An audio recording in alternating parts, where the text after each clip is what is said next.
વિરામ બાદ દર્શક મિત્રો આપનું સ્વાગત છે। તો દેવાયતભાઈ, ખરેખર આનો ઉકેલ શું, ઉપાય શું?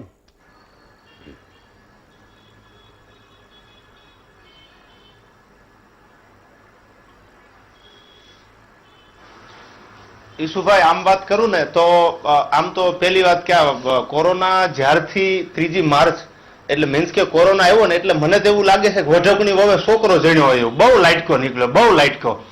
બીજી વાત કે ઈશુભાઈ કે આની પાછળનું એક જ રીઝન છે, ડોક્ટર સાહેબ આ જે બધા મહાનુભાવો જે મારી સાથે છે એને મારા લાખ લાખ વંદન, સેલ્યુટ કરું છું હૃદયથી।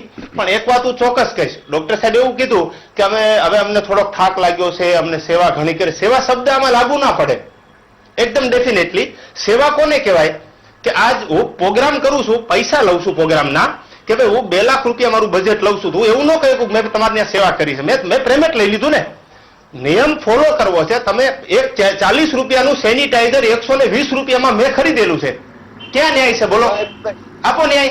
40 રૂપિયાનું સેનિટાઈઝર મેડિકલ માંથી 120 નું મેં પબ્લિકને આગળથી મેડિકલ વાળાએ હું બધા જી દેવાતભાઈ તમે ચાલુ રાખો। વસંતભાઈ હું તમારી પાસે આવીશ પછી। જો એક વસ્તુ ન્યાય ફોર એક્ઝામ્પલ આપો, ફોર એક્ઝામ્પલ હું મંદિરમાં જાઉં છું, 1 minute what are do this is a 5 minute, it not possible. હું મંદિરમાં જાઉં છું, દ્વારકાનું મંદિર છે ફોર એક્ઝામ્પલ, મને કોઈ કીધું કે ભાઈ આ મંદિરમાં કોઈ શૂઝ પહેરીને અંદર આવવાનું નહીં, એટલે એમાં બરોબર હું આવ્યો એટલે કીધું ભાઈ તો દેવાયતભાઈ છે, અંદર આવજો, અંદર આવજો। ના, દેવાયત ખબર નહીં, નો એન્ટ્રી। દેવાયત ખબર લોક સાહિત્યકાર હોય તો ભલે, ગુજરાતનો રાજ્યસભાનો સાંસદ હોય તો ભલે, નો એન્ટ્રી। દ્વારકાના મંદિરમાં નાનો માણસ હોય કે મોટો માણસ હોય, એ બધા માટે નિયમ સરખા છે। કેમ ભાઈ તમે કઈ એનું જોતા જ નથી?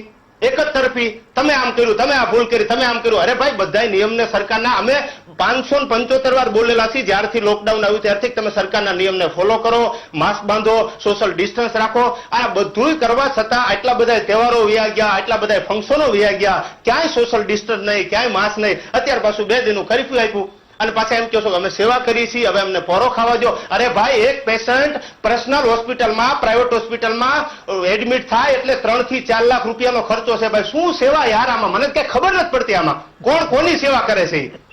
આ એકદમ રિયાલિટી છે યાર। વસંતભાઈ 10 સેકન્ડ બોલી દો, તમારે કઈ જવાબ આપવો હોય તો। ભાઈ રિયાલિટી તો છે, એ વાત છે।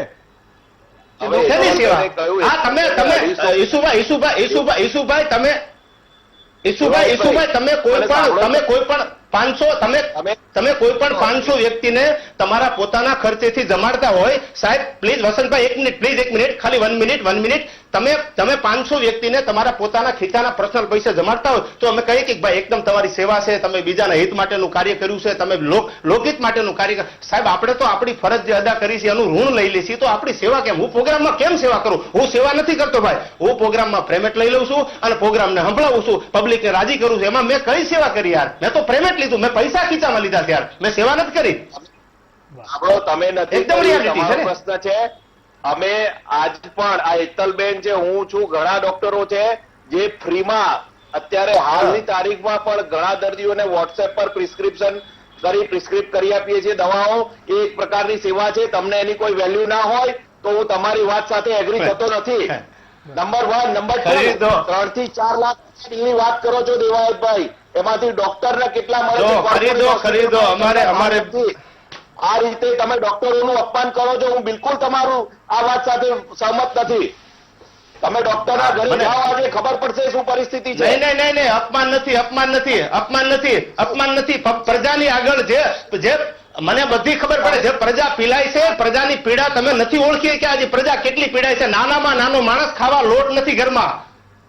અરે તમે આ વસ્તુ સાથે હું તમારી સાથે એગ્રી બિલકુલ નથી।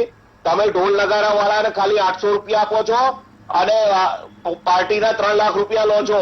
એવી જ રીતે એવી જ પરિસ્થિતિ ડોક્ટરની છે। કોર્પોરેટ હોસ્પિટલોમાં ડોક્ટર તમને નથી ખબર?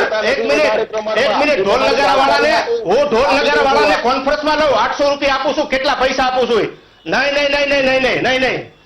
ઢોલ નગારા વાળા હું કેટલા પૈસા આપું છું એને કોન્ફરન્સમાં લઉં, બધાના મોબાઈલ નંબર આપું, પૂછી લો કેટલા પૈસા આપું છું। મારી વિનંતી છે, ખબર છે, હું તમારા ઘણા મિત્રો સાથે કનેક્શનમાં છું, હું જાણું છું બધું। અત્યારે આપણે એની ચર્ચાનો વિષય નથી, અત્યારે કોરોના ઉપર કેવી રીતે આપણે જીતી શકીએ એની ચર્ચા કરો. નહીં નહીં નહીં ઈસુદાનભાઈ, ચર્ચા કોરોનાને આપણે કેવી રીતે મહાત કરીશું, ઈસુભાઈ અમને એના કોઈ ઉપર પ્રોગ્રામનો આગળ ફોન કરે ને તમે ના પાડી શીખ ભાઈ પ્રોગ્રામ અત્યારે રહેવા દો. હા રહેવા દો. કોરોના છે, મહામારી છે, સરકારના નિયમને ફોલો કરો. અમે સામેથી બોલી છીએ. શું કામ કે પબ્લિકને આની અસર નેક્સ્ટ ટાઈમ લાગવાની છે, તો આપણે થોડો ટાઈમ રહી જાઓ, આપણે થોડો ટાઈમ ખમી ખાઓ, કારણ કે ધારણના ફળ મીઠા હોય છે, આપણી કહેવત છે. તો આપણે સાથે રહી અને સરકારના નિયમને ફોલો કરીએ. બિલકુલ. ત્રીજા મહાનુભાવ પાસે જાઓ. તમે બે તમારો મત વ્યક્ત કર્યો. અમે સૌને પોતપોતાનો મત વ્યક્ત કરવાનો પૂરો અધિકાર મહામંત્રનો. એ તો મહામંથન છે. હા આમાં હું કહું એ બોલવાનું ન હોય ભાઈ. તમે